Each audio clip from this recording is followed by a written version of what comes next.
go.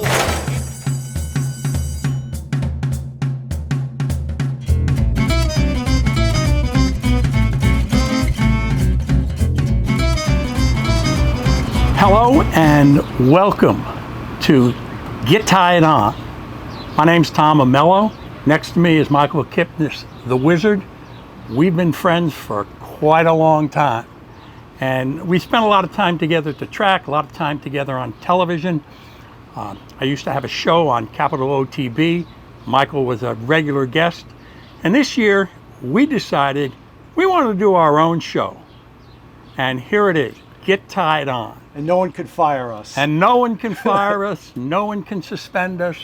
We're here to talk about everything Saratoga that we can. The mission of the show is to be both informative and entertaining. We have 4 segments. The first segment is An Away We Go, tribute to Trevor Denman. That'll get us off talking about the upcoming meet, and in future shows that will be our recap segment. The second segment is at the quarter pole, and we'll be focusing during that segment on wagering, constructing wagers, how to manage bankroll, which pools you're comfortable with. Michael, it's a game of opinion. And if you don't have an opinion, why are you in the pools? That's right, and I always have an opinion. And you always have an opinion. The third segment is our commentary, and we'll be trying to discuss with you issues that this industry is facing in these difficult times for the economy, for racing, for sports betting, and that the context and the competition for the gaming dollar has increased, and there are a lot of issues facing thoroughbred racing. And I'm very happy to talk about all of them. And our final segment will be an interview with a guest. During the preview show that Michael filmed last week, we talked about the guest list. We're going to try and focus on folks who are somewhat under the radar, not necessarily obscure, but folks we're interested in talking to and listening to and finding out about their story and sharing those stories with you. So Michael, let's get going, and away we go here. Let's just talk about what to expect as we open up this Saratoga meet. And the wind took the paper away. So let's count the ways that shipping from Belmont to Saratoga affects players. Well, in my opinion, Saratoga is a brand new start, a brand new meet. So what happened at Belmont is relevant to a point, but not really, because just the configuration of the track. Absolutely. It's 2 turns, the dirt races and the turf races, except for the mile, which is out of the chute. Which is a problem in and of itself. Right, and as we talked about yesterday, for the first time, the turf races that are run at a mile or mile and a 16th will not be cut back to 7 furlongs. It'll be out of that chute going a mile. Yeah, that's very interesting. I think it's the first time that they've eliminated the cut back to 7 furlongs. I'm not sure about that, but I think it is. But the point is that if you're handicapping a race and it's 9 furlongs or a mile and a 16th, it's important to know they're cutting back to a mile. Yeah, and that's on the off the turf races or the dirt races that are scheduled for a mile. And the configuration of that is tricky for horses, because you got horses down along the rail and you have that congestion into that sharp, turn into the backstretch. And one of the reasons I think Naira brought back the Wilson chute is that they feel with races coming off the turf, more trainers will stay in going that mile distance than stretching horses to 9 furlongs. Right, that's right. And, and so you have just Saratoga's own unique circumstances. Trip horses that you might have seen at Belmont don't necessarily play out. Hot trainers that were hot at Belmont could go ice cold at Saratoga. Nicky Kling, our buddy, used to call Belmont the home of the growthy, long-striding horse who shipped up to Saratoga and couldn't make it around the turns.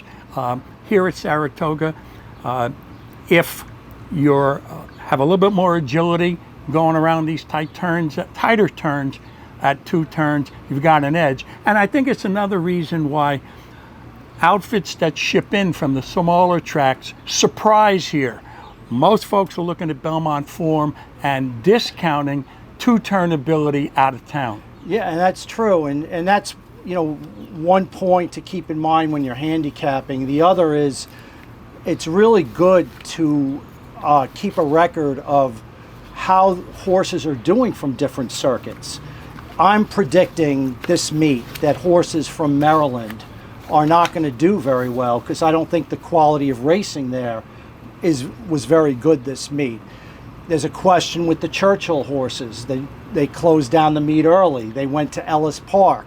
So you have a sprinkling of horses that are coming up from Churchill. Actually, you may have a lot of them that didn't run at Ellis that just freshened up for this meet, but there was a little bit of a layoff because if they didn't go to Ellis, they had that time off. Then you have the Ellis horses coming up. You have Gulfstream horses coming in. So it's really, what I like to do and what I know you like to do is keep a record of how horses perform at these different tracks at the meet. Absolutely. We keep a list of last track raced, last track worked over. And we maintain that list throughout the meet to see which venues are sending live horses. Just for some background information, my good friend Jake Jacobs from Racing Flow and Thoropace sent me some shipper information into Saratoga. So here are stats for the last 4 years here. Oaklawn Park sent 33 runners into Saratoga, had 15% winners with a $3.48 ROI. Monmouth Park. May I tell Sure. you that Oaklawn, the reason that's a good stat is that the quality of racing in Oaklawn is always good. It's always competitive. It's all dirt racing. That's right. And so you have full fields, you have quality horses, the purses were good. Those horses always have to be reckoned with. Okay, Monmouth Park, 14% from 417 shippers. That's not a great percentage, I believe, but that was a $1.99 return. Gulfstream Park was positive. Churchill Downs, about $1.80, almost beat the take. You know, the most horses that running were either ran last at Belmont or Saratoga. They get a run over Saratoga and they come back. You know, back in the old 24-day meet, if you got 2 runs, you were lucky. Now you can get 3, maybe 4 runs if your horse stays healthy. I just want to make a note of the Monmouth horses that are going to come into Saratoga. The quality of racing at Monmouth just continues to deteriorate. So these horses aren't facing strong fields, but I want you to know that the rail at Monmouth has been dead. It's the old Belmont balcony move at Monmouth Park. It's as dead as I've ever seen it. So I would keep in mind when you're handicapping horses that might have been compromised by racing on that dead rail. But overall, the competition at Monmouth just continues to get worse. Gulfstream Park, that's where we're going to have to see. The racing is okay. You're going to have horses shipping in from there. You want to pay special attention to the trainers that have done well, that have a high percentage. I know Safi Joseph, who's going to be one of our guests, is coming in from Gulfstream Park. And he's learned. From 2 years back when he was something like 1 for 50 something, and he was better last year. I expect it's a learning curve here at Saratoga, so I expect him to come up with horses that are better, are more well meant. You know, let's move to the topic of trainers. Bottom line is, horses run, trainers place them where they can run. And the Bible for the trainer and the jockey agent is the condition book. And I would say that trainers who come up here and don't do well either don't have horses for the conditions or don't understand the condition book. Yeah. And for me, as a handicapper, I pay attention to the conditions, the condition book, and the conditions at the top of the page, because horses whose fit the conditions better than other horses in the race are almost always contenders. What I'm saying here is that the condition book says which horses may not run in a race and determines which horses can run in the race. And that's not rocket science. That's what the racing secretary's job is. Right. But trainers are looking for dates and weights that they believe are an edge in a particular race. Yeah. I'll just even simplify that and just say that, you know, you take Linda Rice, for example. Absolutely. She won the Belmont title, and a lot of her horses fit the condition book. The question is, it's a new meet. You know, how is she going to do this meet when a lot of these horses ran through conditions and are now going to be facing, you know, tougher rivals in bigger fields? I'm a big proponent of the hot trainer and the cold trainer. Trainers that were cold at Belmont, if you know, maybe the condition book didn't favor them at Belmont, and they have waited for Saratoga for their horses to perform better. The bottom line is everybody wants to win at Saratoga. Right. So you want to pay special attention to those trainers that start off hot here or just start off cold. And you're not going to see a lot of Chad Brown's Chad Brown. He's going to win his races. He's got too many horses. He's got a plethora of horses. Him and Pletcher dominate usually. So they've got a lot of horses. They've saved horses for this meet. They're going to probably run 1, 2 in some order with Chad Brown the favorite.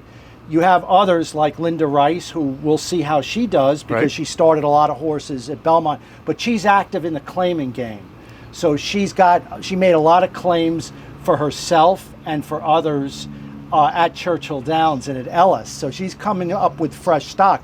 But just pay attention, guys like Rob Atras, who had a horrible Belmont meet. He's not a 2 for 50 trainer. He's going to come alive at Saratoga, I would expect. But just keep your eyes on trainers that start off the meet. And even if they don't start off well at the beginning, it's a long meet, but watch closely whose horses are really coming to the forefront during the meeting. I think something else we all have to take into consideration is the concept of dirtied up form. I mean, trainers have placed horses knowing they want to run at Saratoga, and they may have run them a little tougher, knowing that they're going to drop here because the purse structure is such. They'll get a purse, perhaps maybe lose the horse, but they'll be happy. You know, sometimes it's not the trip, the trouble. It's where the horse was spotted last versus where he's spotted today. Yep. Something that I want to talk about, Michael, before we move on to the next segment. There's going to be an awful lot of turf sprints. And turf sprints here are 5.5 furlongs. I've always favored the Mid-Atlantic trainers where 5.5 and 5 furlongs are the specialist distance. When horses coming from Belmont will be turning back from 6, 7, we get a lot of turnbacks from a mile even. How do you handle distance switches with turf sprints here? Well, you know, I want tactical speed. I don't mind the cutback from 6 to 5.5. I don't like it as much, the stretching out from 5 to 5.5. Now, there's one flaw in the racing form. Yes. This is huge.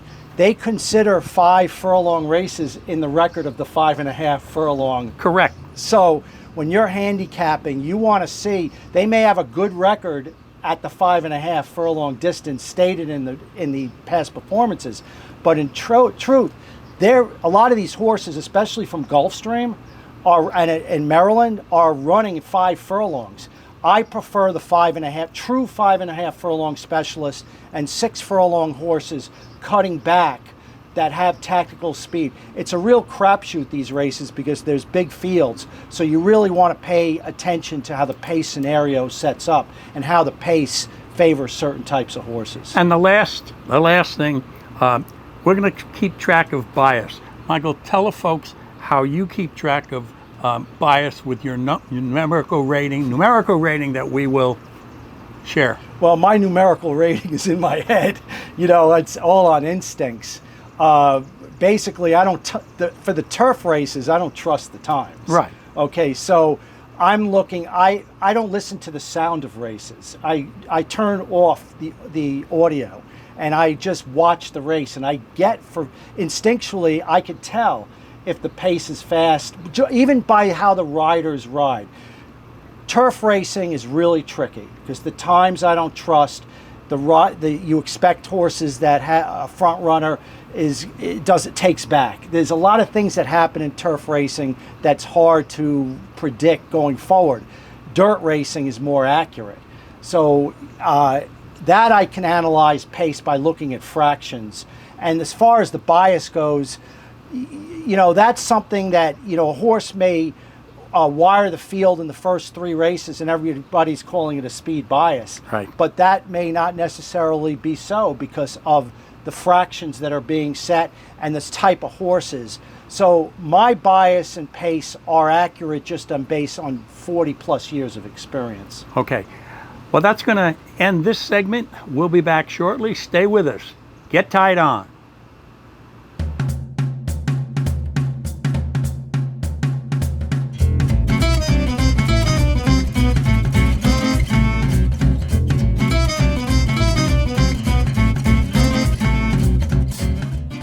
Tied on, Tom Amello and Michael Kipnis.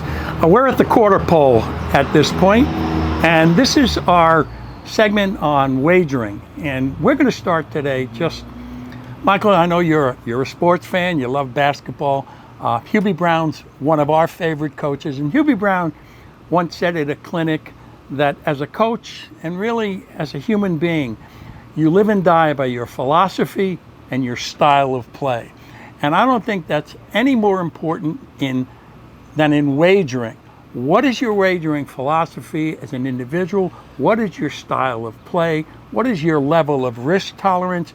And more importantly, or equally important, how accountable are you to yourself? Right? Right. So let's talk philosophy, style, and play, and how you hold yourself accountable. And ladies and gentlemen, we have 2 totally different philosophies and styles of play. Well, that's for sure. And I've been betting since I've been in diapers. I mean, I've been betting sports, horses, craps. I mean, anything, any game that I could think might have an edge in. The important thing is preservation of capital. You have to know what your bankroll is, first of all. So you have to set aside in your mind, what am I willing to lose during this time period, whether you're playing football or a sporting event or horse racing. So, if your bankroll is $1,000, and that's fine. That it doesn't matter what you're That's right. You're still going to get the thrill of victory when you cash, no matter what you bet. If you're betting within your threshold of tolerance. Okay, so I can only talk for myself, but it applies to others. Okay, I produce a selection sheet and wagering strategies for every race. Now, in a 10-race card, I might pass 1 race a week. No, actually, there'll be a pass a day. Okay. Let me interrupt him. Years ago, we were having a conversation because I am a man who has constantly trying to find reasons not to play races, so I was better invested in the races in which I had a strong opinion. That's totally different. And in having a conversation with Michael years ago about this, he says, you can find a bet in every race. And since we both handicap every race every day, we have to develop some opinion.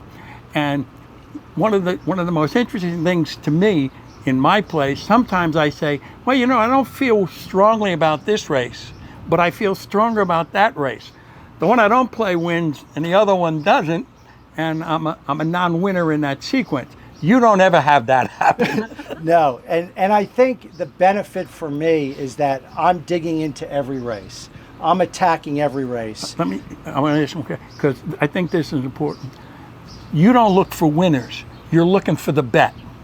I think that's an important insight. Right, and when somebody emails me and says, what's your win percentage?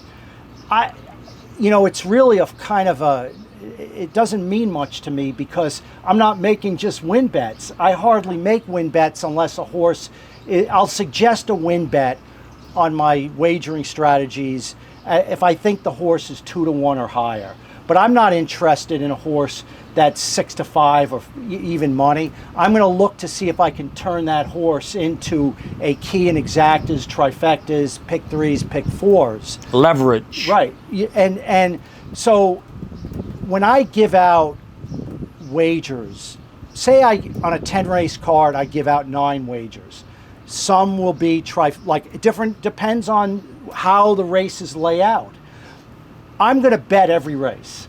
Now, there's 2 reasons I do that. One is I want skin in the game. I like to cash. I don't like to rip up tickets, which I do plenty of times, but I like the action because it makes me focus in better on the race. That doesn't mean if my say normal bet is $300 or $400 on a race that I like, I'm giving out a wager and I have a responsibility to the buying customer, the paying customer, that if you're going to win or lose, I'm going to put my own money up on that wager. Right. We're in together. Now that doesn't mean I'm going to bet $300 or $400 in that race. I can easily bet $50 on a race that I have very little opinion on.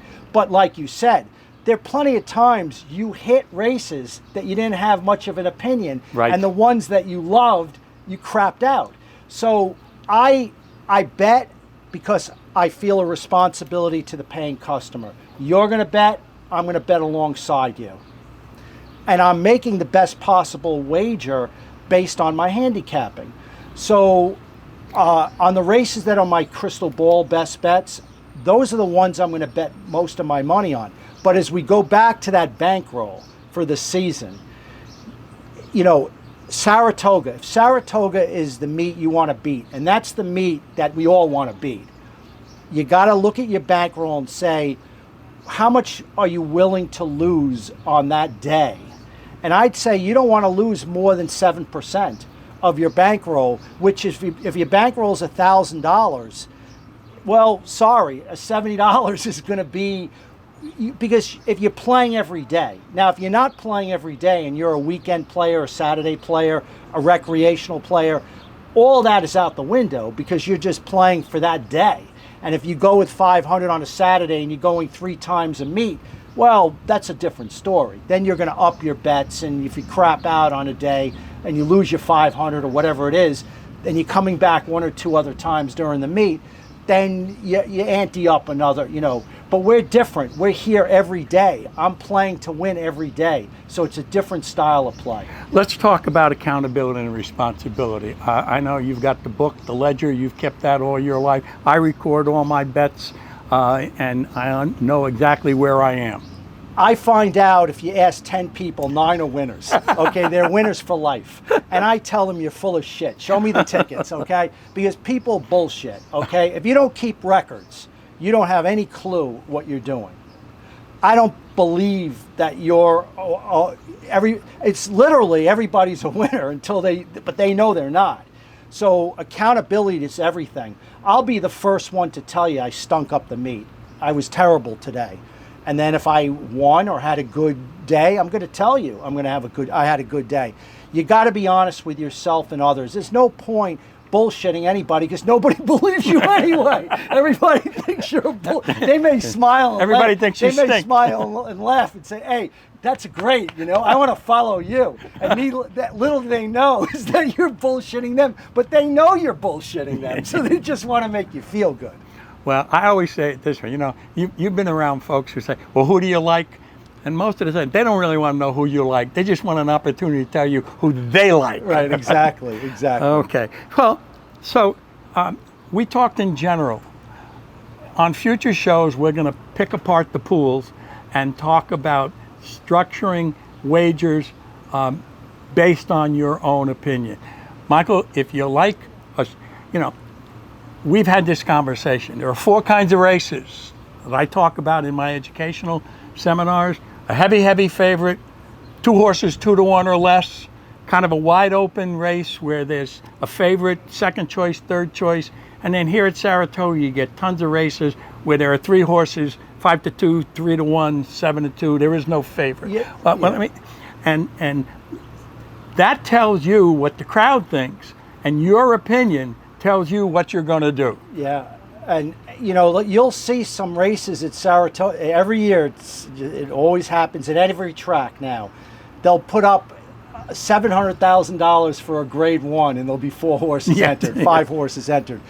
I have no interest in playing those races, but except if I find a key in a horse that I can leverage in a pick 4 or pick 3, which we'll talk about in future shows. Okay, we're going to take another break, and when we come back, it'll be an interview, and following the interview, we'll do our commentary.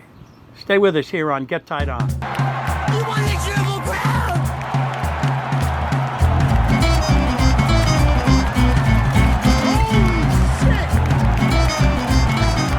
Back to the third segment, which is my first interview ever with JP Campo, and I'm lucky that I'm a big fan of Johnny Carson and Robin Williams because there's no script.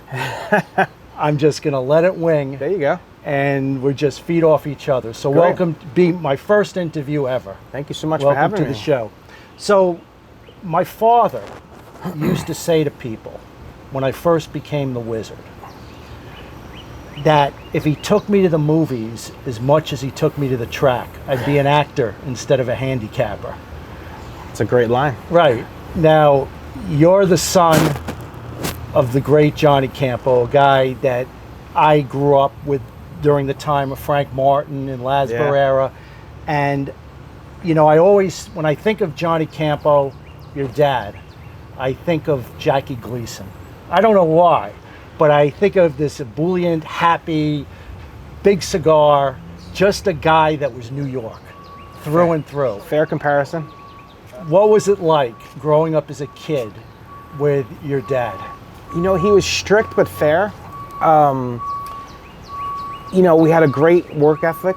Me and my brother, always around the barn and the horses, up 4:30 in the morning, and but he was strict. And I think the guys that worked for him that now have their own stables would tell you the same thing.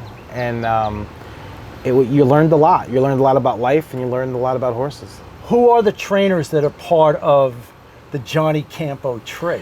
Nick Zito, Okay. Bruce Levine, you know, back in the day, Pete Ferriola, Mitch Friedman, you know, some names that are currently. You're talking on the about New circuit. Yorkers. This is straight New these Yorkers. are New Yorkers, Yeah, right? For sure, for sure.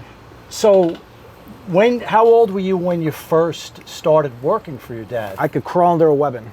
Really? Yeah. I remember one of my dad's, Bernie, I forget his last name, and he caught me in one of the horse's stalls, and I must have been 3 or 4 years old, and I was crawling under the webbing. And, you know, horses know, they're such smart animals. But, you know, I remember actually this, and he came to me and started screaming at me, "Get out of there, PJ." And, yeah, I remember that, crawling under the webbing at, you know, probably 3, 4 years old. So now you're with your dad, you're going to school. Yep. I think. Not like Yes. me that didn't go to school. I cut school to go to the racetrack. But you're with your dad. You're learning the tricks of the trade. How long are you with him learning to be possibly being a trainer? So all through high school, I would get up, go to the barn 4:30 in the morning for a couple hours, go to high school, after school, come back, set feed, go to the races, and I did that all through high school. And then he basically kicked me off to college because he didn't really want me to be a trainer. Okay. So I went to Siena College, which was up here, Right. and I got an accounting degree. Okay. And An accounting honestly, degree. after that, I had no interest of being a trainer. You know, as you grow up, you see how hard it is, and it's 365 days a year, and it's the grueling 24/7. You see what my dad did, and a lot of these guys, they put, you know, good money into bad because they're so passionate about the game. And I just didn't want to do it. I didn't want to do the, you know, 365, 24/7 grind. and just went a different route. So, were you a gambler? Did you like action? No, never got into gambling. You know, big days to play around, Breeders' Cup, Derby, Preakness, but I really never got into the gambling side of it. So, how old were you when Pleasant Colony? 7. 7. So, do you remember that, obviously? I do. Did you go to... I was there. Okay. I remember him winning, and my mom had one hand, and the girl that galloped a Muffy, we called her, she had the other hand. And that's the Kentucky Derby, by the way. And we ran down to the winner's circle, and I was 7 years old. And you remember that? I remember that.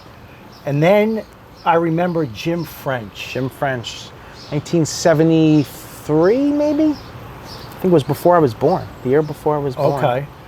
Now, you come out of college, you don't want to become a trainer, you have a degree in accounting, right? Were you ever an accountant? Did you ever get a job as an accountant? The funny thing my wife and I joke about now is, because I got married right out of school, engaged, and the funny thing we joke about, I went on interviews for accounting firms, went to Clairol and the Big Six, and I sat down and interviewed with these firms, and after I left, I said to her, I have no desire to sit in a cubicle and crunch numbers. I just couldn't see myself doing it. In the meantime, I was interning my senior year with Naira under Mike Lakehow and Terry Meeks. And they gave me a job in the racing office, just interning and kind of learning the ropes. And I was very fortunate going through the interview process, not wanting to be an accountant, that Mike offered me a full-time job in the racing office after I graduated. Okay, so now you're in the racing office, behind a desk, Yep. maybe taking entries, doing the things, right, that the office people do. And then you became racing secretary. I did. The head racing secretary. I did. And how long did that take to get into that top position? If I remember correctly, it was like 7 years. 7 years. Who was prior to you? Who did you take over Mike from? Lakehow. Oh, Mike, okay. Yeah, it was 7 or 9 years, 7 to 9 years back then. So you're now the racing secretary. How many years ago? I was that? 29, so Okay. I'm going to be 49, so it was 20 years ago that Okay. I first became racing secretary. And how many years were you racing secretary? I was for at Naira 16 total, so I was a racing secretary for about 10 years there. Only at Naira? Only at Naira. Okay.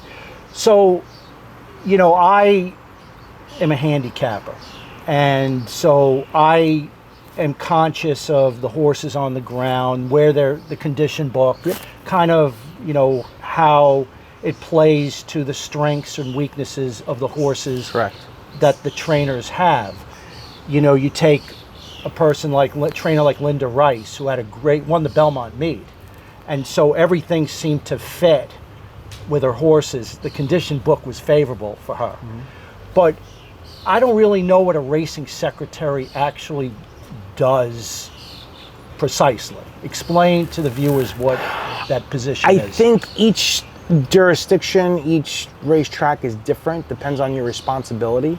Your main responsibility is to write a condition book, allocate stalls, you know, and then deal with every aspect of racing as far as, you know, the jocks room, the placing judges, the paddock judges, the backside, dealing with the jockeys, management, the breeders. I mean, I can keep going. You know, it's a racing secretary's job is probably one of the hardest in the industry. And my heart goes out to the young guys coming in now and the guys that have been doing it for a long time, because if you don't really love what you do, it's a thankless job. How many people worked under you? In total, in all the departments that was under racing, you were the head, probably over 100 people. that you managed. You Yes. had to, okay. But you're the guy that your main job is to write the condition book, right? Correct, right? That's where it comes from, right? Without the writing condition book and trainers and owners entering the horses and drawing the races and the gamblers betting on it, it all begins with writing the races. So to write the races that are fitting the horses on the grounds, what do you do? Like what is your procedure? Well, you have a program, right? You have an equibase program, Encompass it's called, and you can pull up all your horses on the property. That are on the grounds. Correct. You have stall applications that are due at the beginning of each meet.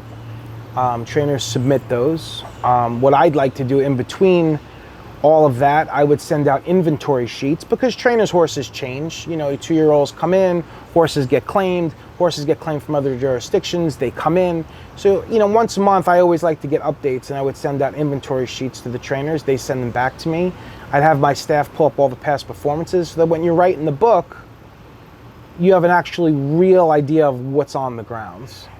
But now, do you deal with the horses that are not on the grounds? At horses like at Churchill Downs, Gulfstream? You try to, especially at a meet like Saratoga. You know, I always was a big fan of, I always charted, just because of my nature, try to stay a step ahead of the game.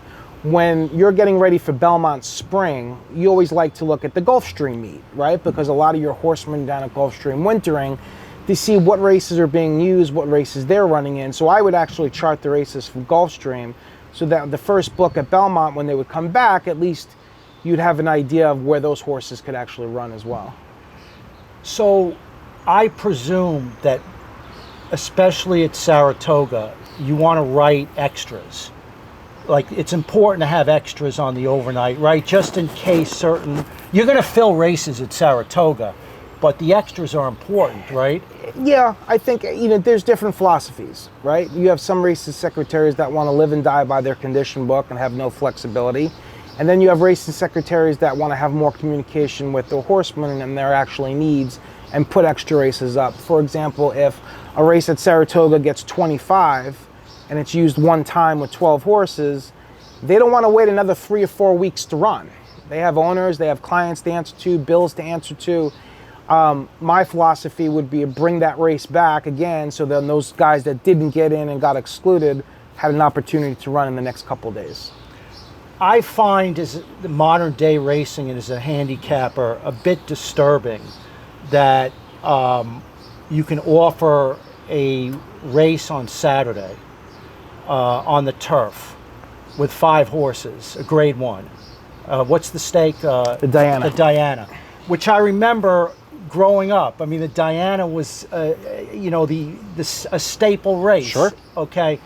And I look at this race, there's 5 horses. 4 are trained by Chad Brown. Basically the first 4 choices, or thereabout. You have an Italian that'll be the favorite. It's, for a betting standpoint and handicapping, it's difficult, but more importantly, it's a grade 1 with, what, $500,000 Correct. on the table. And that's what you get, 5 horses. Now, is that a reflection of the times, or the horses? I mean, there are other horses around the country that I thought could ship in, but what is it? I think it's a multitude of things, right? You know, everyone's reaction, everyone wants to blame Chad, right? I don't blame Chad's him. fault. I don't blame him at all. I think Chad is a great proponent of the game, because, listen, he's running 4 in there. Right. The races are offered. It's not his fault. He's running the horses, right? He's got multiple clients that are in there. The problem is there's too many races and not enough horses, right? So you have the matchmaker, which is Haskell Day at Monmouth. Right. Right? A mile and an eighth. You'll probably have some horses in New York shipped down there to run, because it's a little bit easier. You have the Beverly D coming up in a couple weeks, which is now a Colonial Downs. That's a grade 1. It used to be obviously at Arlington, but it got shifted over. So again, how many really fillies and mares, grade 1, grade 2 type horses, do you really have in the country in a 3 to 4 week period? It's a problem. It is a problem. It's an industry problem. It's an industry and problem. Unfortunately, Naira takes a big hit, because Chad is very competitive. He has very good horses. He likes to run his horses at Saratoga. And unfortunately, a lot of guys don't want to participate against them. Right. Which I understand to a degree. Yeah. But it is a problem. It's an industry problem. It's an industry problem, right. So you're the racing secretary, and you've transitioned to a jockey's agent. Yes. So one quick story about a Sure. jockey's agent. One of my best racing buddies that ever lived, and I've known him, you know, even me and my wife went to a Christmas party he had in Elmont, was Vic Gilardi. Oh. Okay, so One of the and best. it puts a smile on your face. Well, because he it had puts Georgie it- Velasquez when my dad won the Derby, so we were, they were like family. Georgie and Vic, He had Antley. his wife. Yep. He had Chavez. To me, of all the characters and racing personalities that I've met in my lifetime, Vic Gilardi and Alan Jerkins are at the top of my list. Vic and a good I list. were so close that he would teach me what he does when we go out to dinner. He'd pull ask for a cocktail napkin, and with one of those number 2 pencils, would jot down stuff about how, Sure. and his wife would help him, the two of them. He didn't deal with computers. He dealt with cocktail napkins Yep. and pencils. And that worked for him. And I consider him, and I don't know jockey agents, too many of them. I know a few. Right. But he was fantastic to He's listen to. very good at what he did. And do you know that on big pick 6 carryover, do you know he didn't bet? I did not know that. He didn't bet, except on a rare pick 6 carryover day. He would sit with me when I was doing the Capital OTB show, and all of a sudden Vic would show up. And he'd go, Wiz, are we playing the pick 6 today? So I said, well, I'm thinking about it, but it's going to cost a few $1,000s. Right. He takes out a wad of hundreds, and he says, Wizard, how many do you need? And we played That's so great. many pick 6s together. That's great. Right? And if we can't, he would write it down on a cocktail or Right. like a scrap of toilet paper, right? The numbers, right? And he would, at the end of the day, some days we cashed, right? It would be a consolation. He'd be, where are we meeting for dinner? I need the cash. That was my Vic Gilardi story. There you go. Okay, so you become a jockey agent. Was that like something on your mind? It was something that okay, you're not at Naira anymore, you want to stay in the business. How did that happen? So actually, I went to Gulfstream, worked at Gulfstream for the Stronach Group for 7 years. As Director of racing, vice president of racing, racing secretary. Great Okay. experience, learned a lot. Worked with Tim Britvo very closely. And then 7 years into that, I decided to make some changes. They decided to make some changes. And I was going back and forth, commuting between Florida and more of my family lives in Connecticut. And it was just getting too hard. And I was like, this has been going on for 25 years as a racing executive. And I was burnt out. It wears on you. Right. And I think the final moment that really did it in for me was we had a bad hurricane down at Gulfstream, and I'm sleeping on an air mattress in my office for 3 days. right.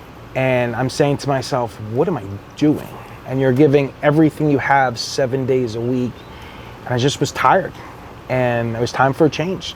And went, and I was very thankful. About 2-3 months, I started looking around for a jockey that I thought I can improve. And I hooked up with Eric Cancel. And we did very well together. He was second leading rider the first winter I had him. Second winter I had him, he won the winter meet. And he's a phenomenal young kid with a lot of talent. And he's really grown over the last 4 years that I've had him. It's funny. So my best friend, I call him Cousin Larry Doyle, Okay? the owner of Katie Rich Farm. Yes. Was talking to me about American Apple. Yes. And he was saying, we both kind of said, let's go to New York last year. That's right. And there's the matron. Yes, it is. And I knew the horse. It was trained by Danny Leach, Yep. who trains the horse. Currently, yep. And I said, we both said, let's take a whirl at this race. She's doing good. She's improving.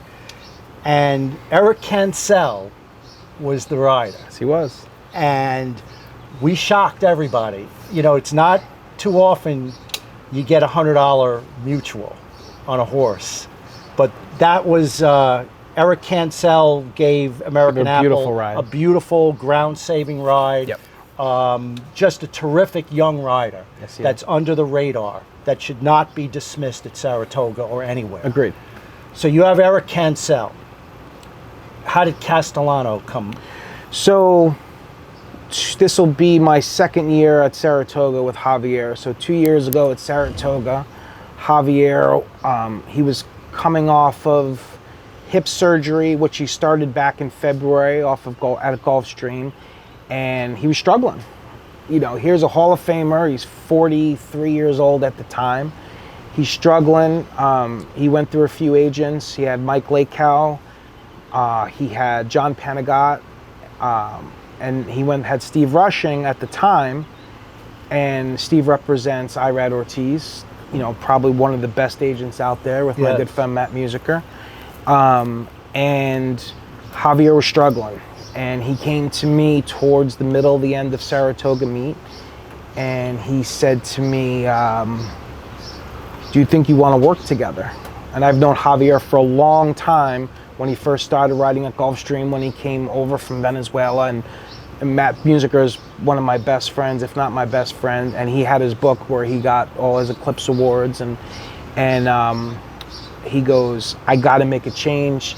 He goes, I need to do something with my career because I feel like I want to retire. And I said, you're too young to retire. I said, well, why don't you think about it? I said, I'm willing to work for you. I said, I think we make a good team. And a week later, he called me back and he goes, let's do it. And I said, you got it. So we started the fall at Belmont and kind of just took off from there.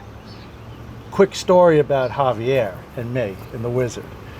When Starbucks on Broadway was open by the Adelphi, that's where my office was. Oh, okay. Every morning. First cup of coffee was to the Wizard. And I had a desk, free electricity.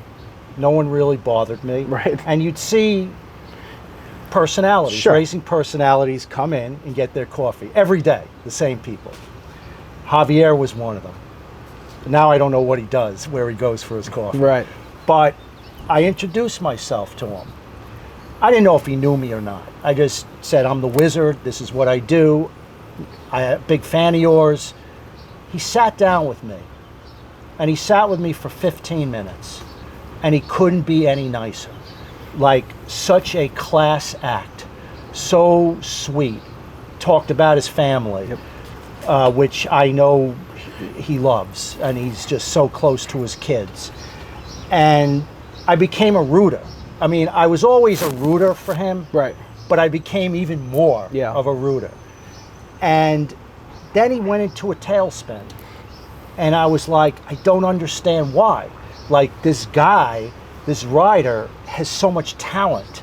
He's never won a Derby. He's never won a Belmont. He's won a lot of other races.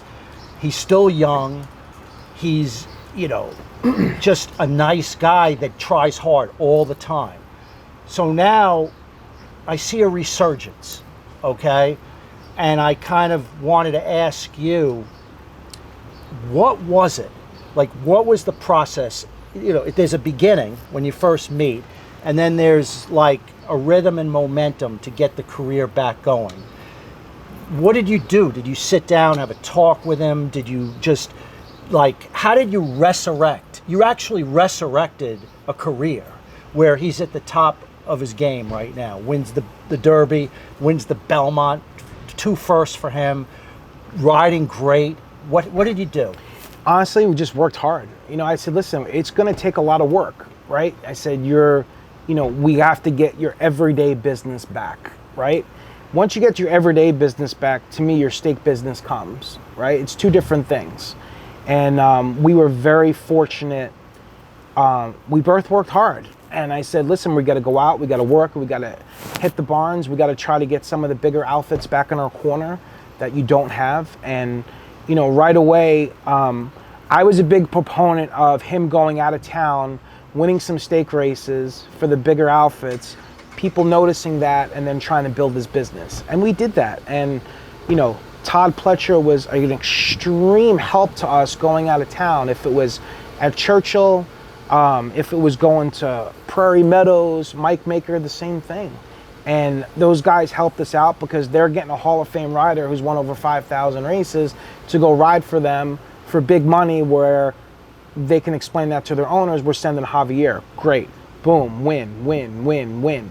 And from there, it's just everyday business. You have to get your everyday business. And when you don't ride for a lot of the big guys, you have to create the everyday business. And if it's riding for the Tom Morleys and the Leah Giamattis and the Gary Siakas of the world, to me, that's how you generate it, right? And you start riding those, their best horses in their barns, getting the wins that way, and just start building momentum. And I got to tell you, we ride for everybody, and it's an extremely good feeling, you know, not having all your eggs in one basket and riding for a lot of people. And Javier's out there working hard, busting his hump, and, you know, out there 5:30 in the morning working horses. And, you know, there was last year at Saratoga, he worked 8 horses one morning from 5:30 all the way through turf, works at 11 a.m. You know, here's a guy who's 45 years old, you know, and he's out there working hard and he's giving everything. And people see that. And people, I think, want to respect that. And people want to applaud what he's doing and what he's brought back to the game. You know, when I think about a decision you may have to make, and I'm not asking you to give me any decision. I wouldn't put you on the spot at all. But as a handicapper, I think about everything. Sure. I think about, you know, who's going into the Haskell, who, you know, I'm very close friends with Bob Baffert. So I kind of know, you know, kind of horses he might be taught. I'm not a Delmar. I follow Delmar, obviously, and handicap Delmar, but Saratoga is my gig. Sure. So you have the fortune, the good fortune, to have ridden Madge, you know, in winning the Derby, and then you win for Jenna Antonucci in the Belmont. So you have got 2 3-year-old winners of the most prestigious races for their age group that could come to the Travers and match up. Good. So obviously, you have to make that decision when the time comes. But, you know, I mean, I know who I would take as a handicapper, but I'm not even going to, you know, unless you wanted to ask me. But you have to make a hard decision. It could come down to making a hard decision. And Javier and I have talked about that at length. And, you know, when we have to cross that bridge, we'll cross it. You could. And, you know, we'll see where Mage runs. You know, it's either going to be the Haskell or the Jim Dandy in the next 2 weeks. Right. Arcangelo is most likely going to probably train up to the Travers. Right. You know, after the effort that he gave in the Belmont. And listen, we're just very fortunate and very blessed to have those opportunities to be on those 3-year-olds. And timing's everything. You know, timing is, you know, everything in this business of where you're going to be, when you're going to be. And, you know, Javier gave, I mean, you go back and watch the Derby and the Belmont. I mean, those 2 rides, you're not going to get 2 better historic. rides. I mean, those rides were incredible. You know, people want to criticize jocks for rides every day. Those 2 should be on film about how to teach how to ride, because those 2 rides were absolutely flawless. And as a result of that, because they were flawless, he got the win. 1000%. And anything less than perfection, it could have been a different outcome. Absolutely. And I agree with you. They were the best rides that I've seen in any kind of race. I mean, I don't care what race it was, but here it is on the big stage with millions watching, and he got it done. So the Wizards for hire, if you ever want to know what my decision would be. But maybe afterwards. Yeah. So I just have a few questions. I'll call it the wisdoms of my guest. What do you do when you want to shut down racing and you want to just do something that has nothing to do with your profession? Well, it never shuts down, but I'm a big fan of Disney World. Okay. And my family is. We have a timeshare there, and we go either every year or every other year. So I don't let people know where I'm at. But Disney World's definitely a place that I've grown up with. My kids love it. Even my 20-year-old daughter still loves it and cries when she walks into the Magic Kingdom to this day. Does anyone get pins? All the time. Okay. Do you have pins? I do. Do you wear them? At Disney? Not in public, but only in Disney. Okay. But yeah, that's probably the one. I don't golf. I don't fish. You know, when you're a racing executive for 25 years, you don't really have much time for hobbies. Right. But now I love traveling with my family and going away on vacation. And Disney is a big proponent of we spend some time together. What's your favorite sport to watch other than horse racing? Love baseball. Okay. Love baseball. You have a favorite player? Or a team? Yankees. I'm a big Yankee fan. Huge Yankee fan. You know who I got friendly with? Curtis Granderson. Really? Yeah, the Grandy man. Wow. Yeah. He had a home run for me to give me the bat. There you go. Big Yankee fan. Love, could go to, you take my kids all the time and, you know, just sit there, you know, all day and watch baseball. Favorite Yankee of all time? Jeter? Don Mattingly. Okay, Don Mattingly. Okay. Favorite movie? Rudy. One of my favorites too. Classic. Yeah. Well, I really appreciate you coming on the show. You. You're my first interview. I hope you enjoyed it. My pleasure. I hope I did a good job and make you feel comfortable talking. But it was a pleasure to have you. No, thank you. Thanks so much. Appreciate the time. Yeah.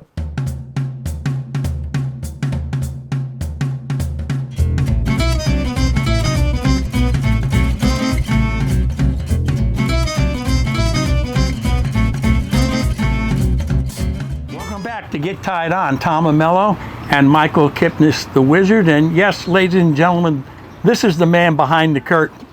And you listen to him because he's got a lot of experience in the game. And, you know, I think it's great to have you out of the lair and in the public domain much more than ever as we record this. All right, we're going to talk about two issues facing racing today. In a cursory way. First, CAWs, the computer-assisted wagers.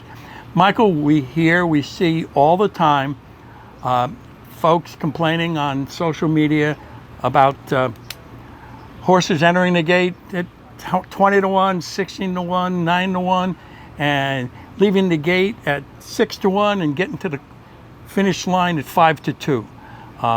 And you certainly have put your voice to that whole phenomenon. And, you know, folks complain, well, you know, how did that exacta pay this or that? You know, they can only give back what's in the pools, and the CAWs are sending it in. They're an IV bag of handle to an industry that worships handle. Well, they created it.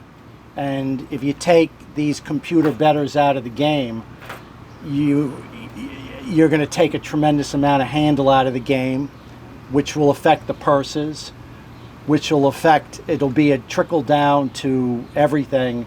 And, you know, they created it. Now, I have nothing, the problem with these drop in odds is, first of all, they're the stock market.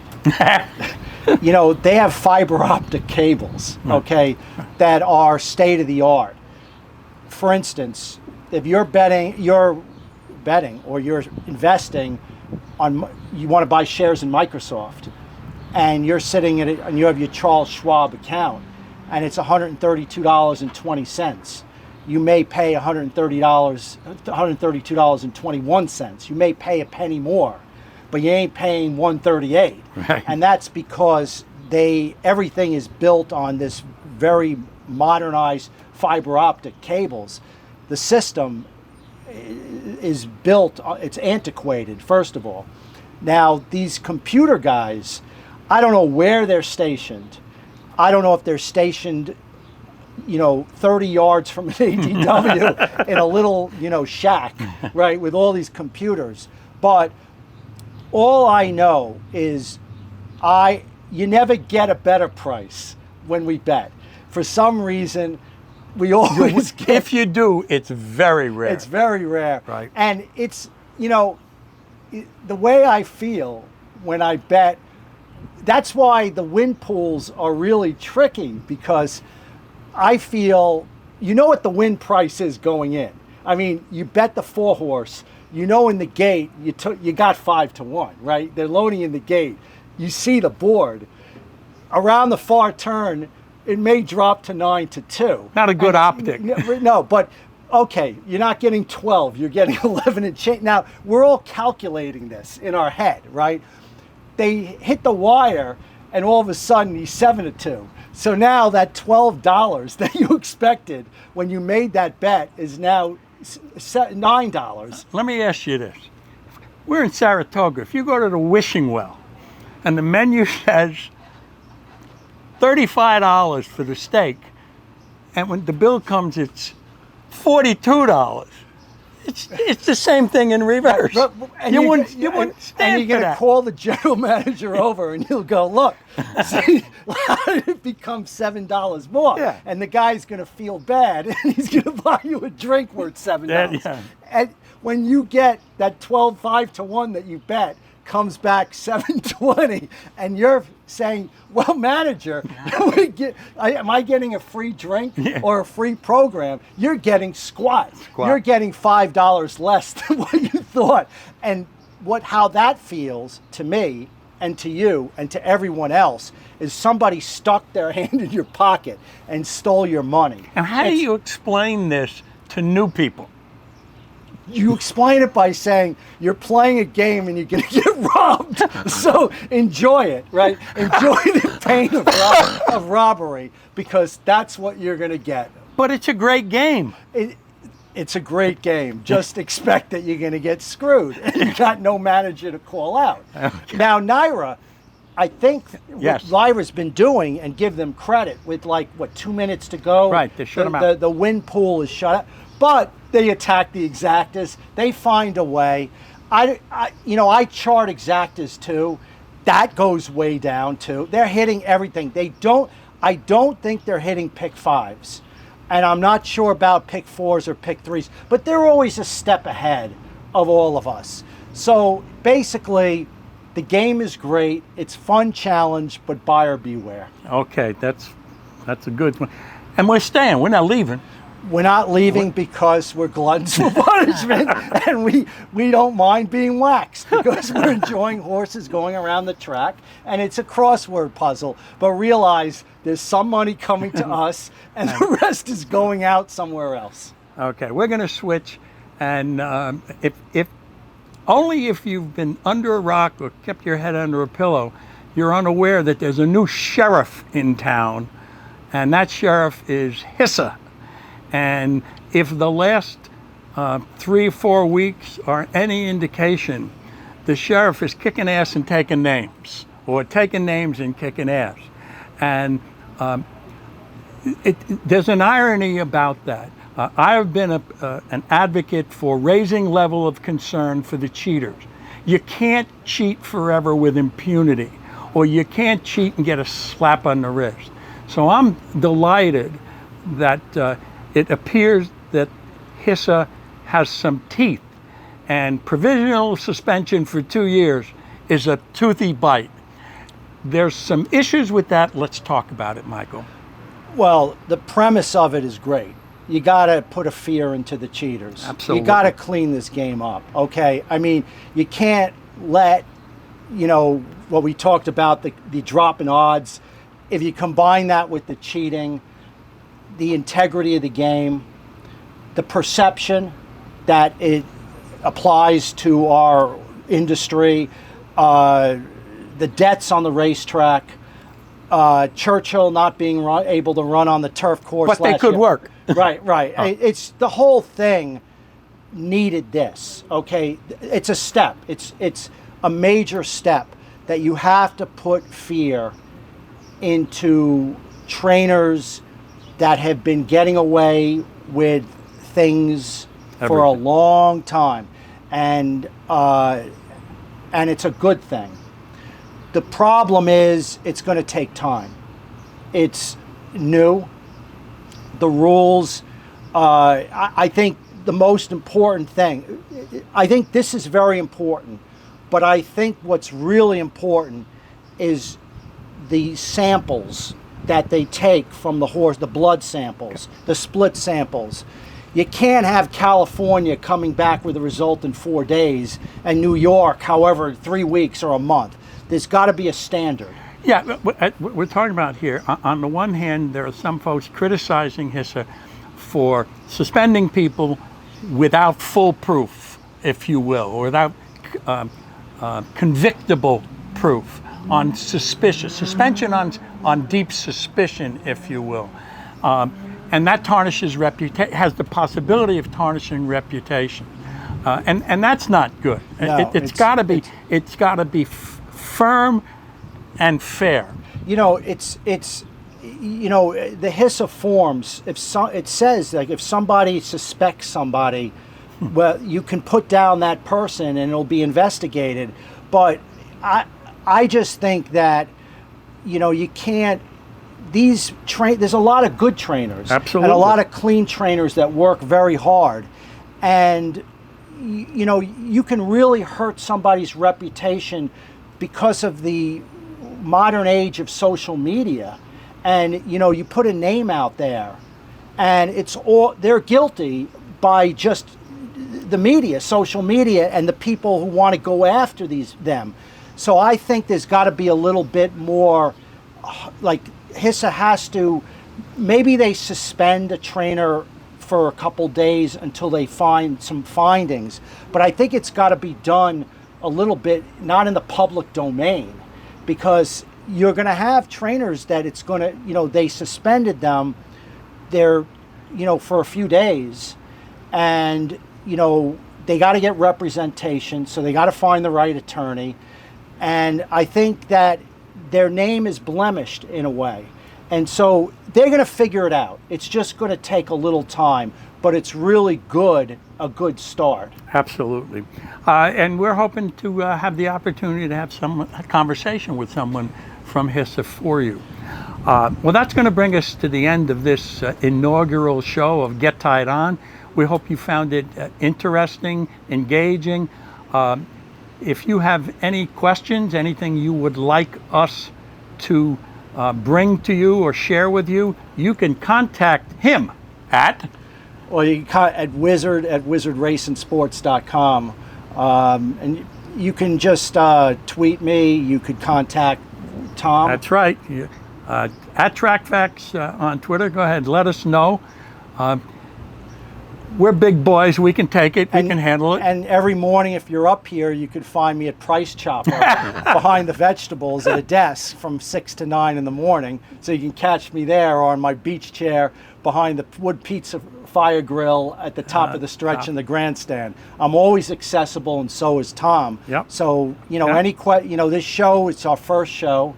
And it's going to get better and better as we get accustomed to figuring out how this camera works and the way all this technology. I never took a picture in my life except when an iPhone came out and I started snapping pictures. But it's going to get better. You're going to enjoy the guests that we have each week because they'll be different, and I think it'll be really good interviews. So, thank you for joining us, and we'll see you next week on Get Tied On.